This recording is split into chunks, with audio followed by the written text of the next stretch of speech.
So today I wanted to record a brief video where I share a simple practice or approach that can be really helpful for anybody at any stage or at any challenge that you're currently dealing with. Whatever it feels like the obstacle is where you're stuck. What's really powerful about this approach is it really addresses what's making the situation so difficult. It really addresses where the entirety of the suffering aspect is coming from.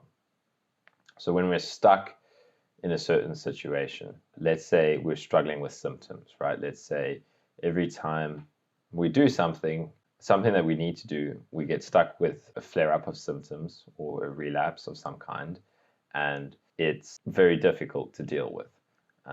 And we find ourselves keep on coming back to this place, and it starts to become, a sticking point. This is just one example where the mind even starts to predict, like, oh no, now I'm going to do this thing, and it's going to lead to these symptoms, and it's going to be so bad, and every time I do this, I feel like horrible afterwards, and this is just where I'm stuck.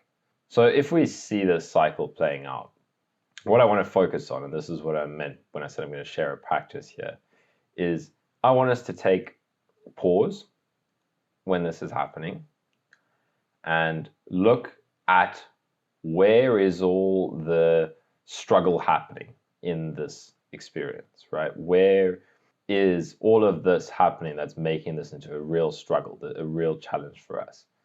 And if we look at it, the real suffering aspect is in the reaction to the physical responses, right? So, okay, we're having physical symptoms, we're having challenge with our health, but whether it be pain, fatigue, POTS, whatever, there's some physical aspect.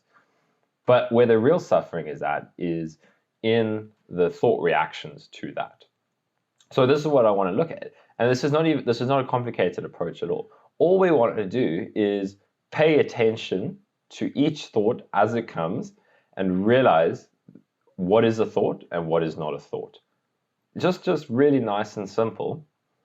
Because, right, let's say it's something we have to do and we're going to face this, then, this is a really simple aspect to bring to their experience, right? It's like, okay, I'm gonna have to do this task, whether it's get up and cook a meal or wash the dishes or, whatever it is, something bigger, something smaller. I'm going to do that, and I know, I normally struggle with that. But now let's look at it in a different way.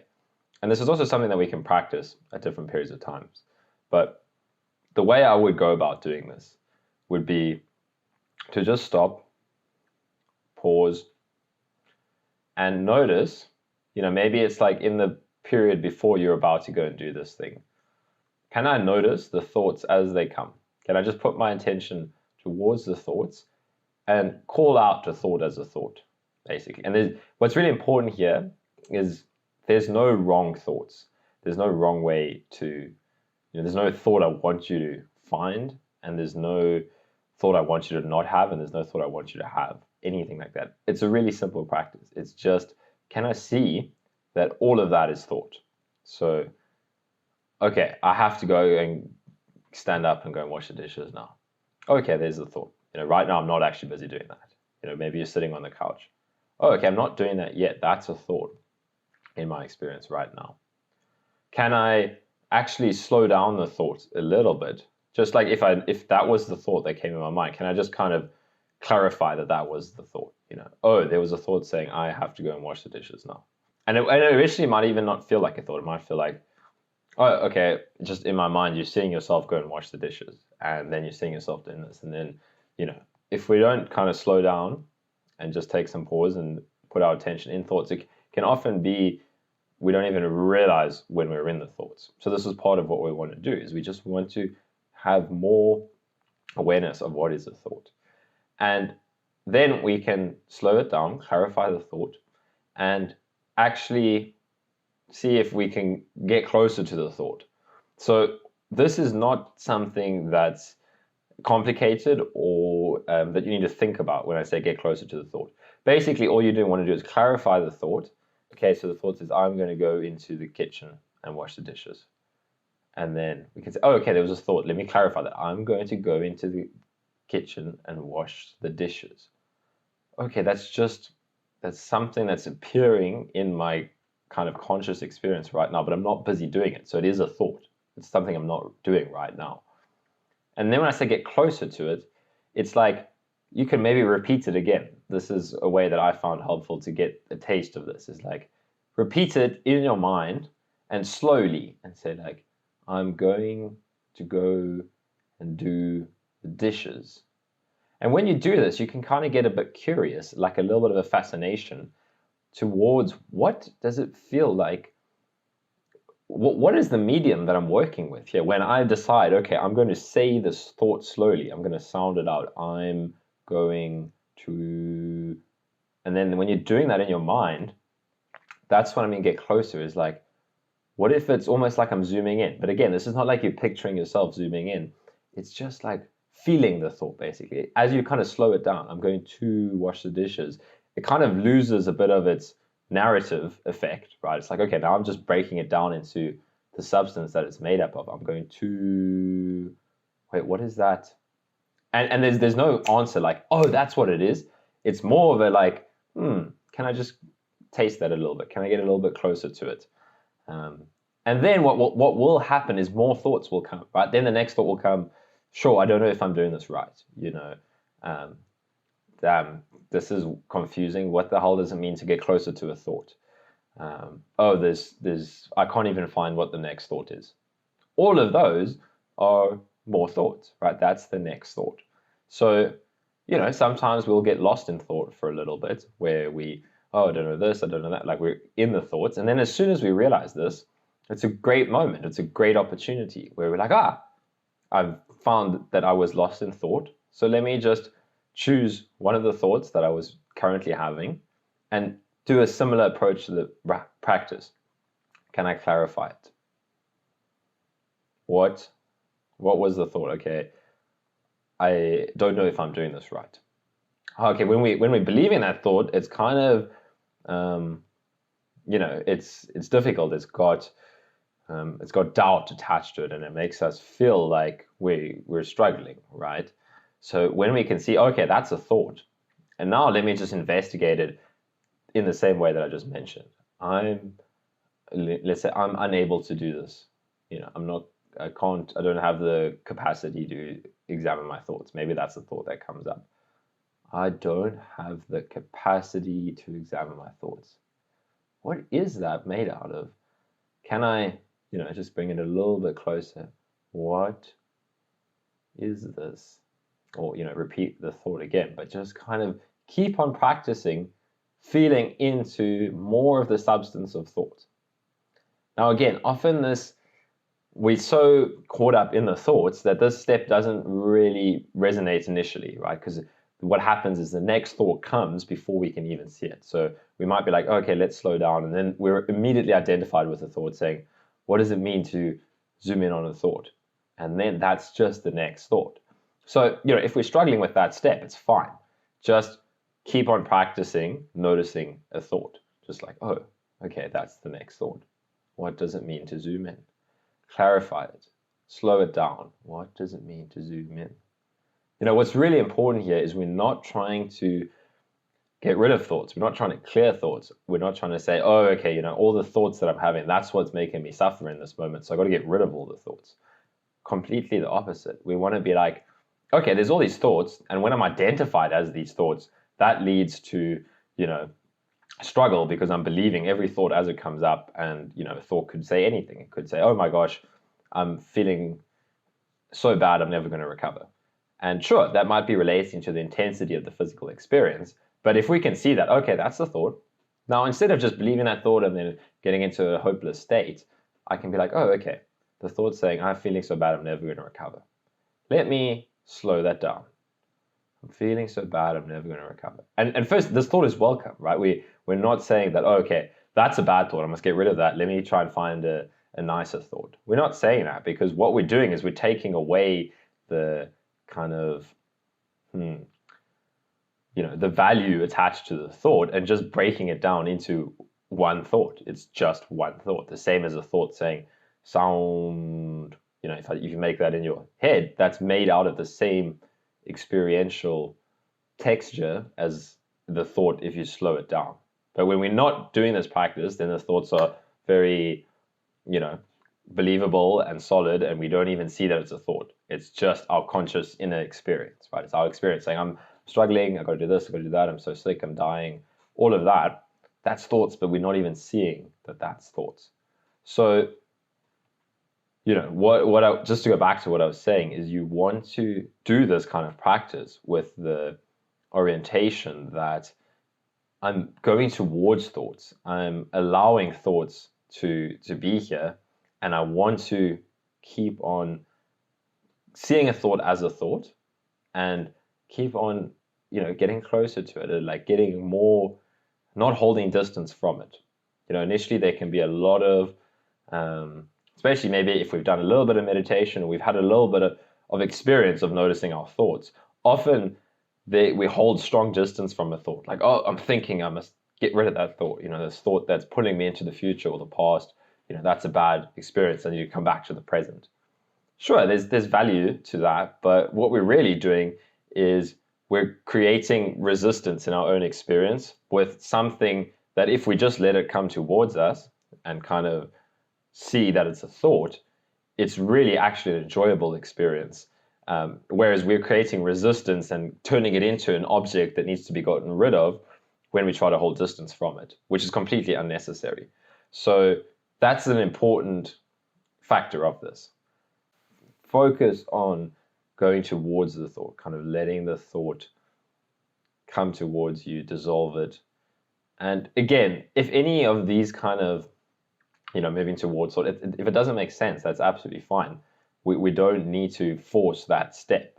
We can just come back. It's such a simple practice. We can just come back to noticing the next thought. The next thought might be, well, if I can't do it the way that Kyle is saying, what's the point in doing this? Oh, that's a thought. I almost believe that thought, and then, I would have gotten up and gone and done something else. But now I can see that that's just a thought. So what happens if I don't grab onto it, if I slow it down and just let it be, and then keep doing this? And the beautiful thing about this is if we, decide, okay, I'm going to spend 5 minutes a day when I notice I've got some free time, maybe while you sitting on the couch doing nothing, or you, getting into bed to go to sleep. It's like, what if I just now practice for 5 minutes, noticing the next thought that comes to mind, and break and slowing it down, clarifying it, zooming in a little bit, getting closer to it. If we practice this frequently and consistently, it becomes more of a natural practice. It becomes simpler. It becomes something that we get better at, basically. It's like anything else that you practice daily. You're going to get, more the hang of it, and it's going to start to become more enjoyable as well. You can just be like, oh, I'm having all these thoughts. Let me slow them down and just clarify them, break them down. And a great way to distinguish, what is a thought and what's not a thought. Is it happening right now, right? You can see that, okay, let's say you're busy making tea and you're busy thinking about how much activity you did today and how that's going to mean you're going to have maybe a crash tomorrow, and maybe you're going to have a bad night's sleep because you did this, because you did that. And that's all fine. We're not upset with the narrative or the content of the thoughts. But in that moment, we can be like, okay, right now I'm actually busy making a cup of tea. Like, what's actually physically happening in reality is, this experience of pouring water from the kettle, whatever. So I can see that whole story, that's all thoughts. If I notice that, maybe I can do this practice now. So that's another step that can be helpful, is whenever you're going about your day, if you realize you're not with what's presently happening, if you're thinking about something that's not happening right now, that's a great litmus test for what is a thought. Because the funny thing is, you can't think about what's happening right now, because as soon as you kind of have a thought about like this moment, it's a snapshot of, it's a distant interpretation of what's actually happening. It's like, okay, let me think about what's happening. oh, well, I can see a bird flying outside. Well, while I'm having that thought, I can see a bird flying outside. That moment is gone. And now I'm referencing a thought that isn't actually happening right now. So that's just a bit of a aside on a nice reminder for when we're in a thought. It's like, oh, wait, that's not actually happening right now. So it must be a thought. And sure, it can feel real. It can feel, oh, I'm thinking about, I have to go and see this person later and I don't want to do that. And, there's a lot of struggle there. Oh, but that's not happening right now. So what happens if I examine this as an object in my mind as opposed to grasping at the content of it? So this is a practice that I highly recommend doing daily because it's a vastly different experience when we can go about doing things and just see when we're getting pulled into the thought stream, and we can drop that and we don't get the whole nervous system reaction along with it. So to tie this back in with chronic illness recovery or people dealing with symptoms and pain or whatever, for me, this was a massively important part of my recovery because I could eventually start to do things and I could see how believing the thought stream was what often would get my whole system worked up and lead to the flare-ups and the crashes. Whereas once I'd been practicing meditation and just the simple thought-based approach where I could start to see a thought in the moment, disidentify from it. And again, when I say disidentify from a thought, it's important that we're not trying to think of, oh, disidentify from thoughts, I have to push thoughts away. No, it's just to see it as an object and then bring it closer. Allow it. There's no problem with it. But once you can disidentify from thought, then I could go about it and, okay, maybe I was washing the dishes and then I was like, oh, okay, now I'm getting worked up. This is too much. Oh, wait, that's a thought. Let me go back into the body. Now, this can be another helpful step is then, okay, what is it about this thought that makes it seem so real? Okay, it's because it's in reaction to a physical sensation. So now that I've seen the thought as a thought and let go of it, let's put a little bit of attention to what is that thought in response to. So again, if this step is difficult, just stick with the thought steps. But it was another helpful part of this for me, was to go look into the body. Okay, I'm washing the dishes. Thought comes up saying, this is too much. I'm going to have a crash. Okay, that's the thought. But what am I resisting here? What is happening in my experience that is saying to me that I need to believe that thought? And this is not complicated, right? I'm not, again, looking for an answer here. It's just basically putting a little bit of attention into what makes that thought feel so true. And generally what it is it's something in the body that we don't want to feel. It's something in the body that we've labeled as bad. I mustn't feel that. And then to get away, and this is kind of unconscious, right? So I'm not saying you're doing this consciously, but it's a step that you can eventually see if you go deeper with this. If you go deeper into seeing thoughts as thoughts, disidentifying, and then getting curious about, well, why did I believe that thought so strongly? And then it's like, oh, well, there's a sensation here that is associated with that thought. And then what happens is we tend to the thought side of the pole, right? There's the sensation, and then there's the reaction to that sensation in thought. And we use that thought side unconsciously to distance ourselves from feeling sensations that we've labeled as uncomfortable or bad or that I don't want to feel. So then we find ourselves bound up in thoughts. So then we'll be thinking, oh, no. So once we start to explore this more, we can start to get a little bit of a taste of that, oh, okay, there's something I don't want to feel here. And then we can explore that with the open gentleness. Can I just make some space for this aspect of my experience that I'm pushing on? Because I know, hopefully now, if you've watched some of my videos, or maybe you just experiment with this, but maybe a part of you knows that pushing doesn't help you because that experience is here, and sure, maybe we don't want it to hang around, but it's here, right? So then we can fight with it and cause struggle for ourselves, or we can stop and be like, okay, well, this is what's here. So now can I explore this in a different way? And you can, move towards it. What's it made out of? But now it's on the more physical aspect. So I'll leave it there to not make this into too long a video. But that is, okay, I've turned this into like a 20-minute long video, but the core of this is very simple. It's something you can practice at any point. Just stop and observe your thoughts and disidentify from them. Sorry, my dog is barking outside. One more thing I want to say is a lot of the techniques I'm sharing here are what I learned from Angelo DeLullo's book, Awake. And the chapter on thoughts runs through this in even more detail than I mention it here. So I'm just kind of sharing my application of the techniques that I got from Angelo's books. But I was recently rereading that chapter and applying the techniques in my own life. And I thought how important it was in my recovery. And I thought I wanted to then talk about it in terms of the stuff I talk about on this channel. But if anybody wants to explore this more, and I would highly recommend it to everybody, honestly. Even if you don't read the whole book, if you read the chapter on thoughts, emotions, mind identification, kind of all around similar themes here, it's incredibly good stuff and good stuff to refer back to. But yeah, kind of the practice I detailed here is also in Angelo's book in the thoughts chapter. So I wanted to put that in here for anybody that wants to, have something to refer to or take this deeper. Highly recommend Angelo DeLullo's book. So I would recommend doing this practice, whenever you find yourself with some spare time or dedicating some time to it. You can practice it during meditation as well, right? You can, have an object of meditation, like the breath or whatever. And then you can notice if you're getting bound up in thought, deal with the thought in the same way.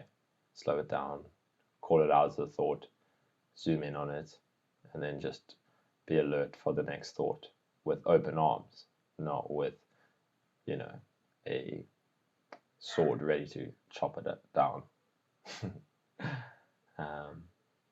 Best of luck, and let me know if you have any questions specifically relating to this.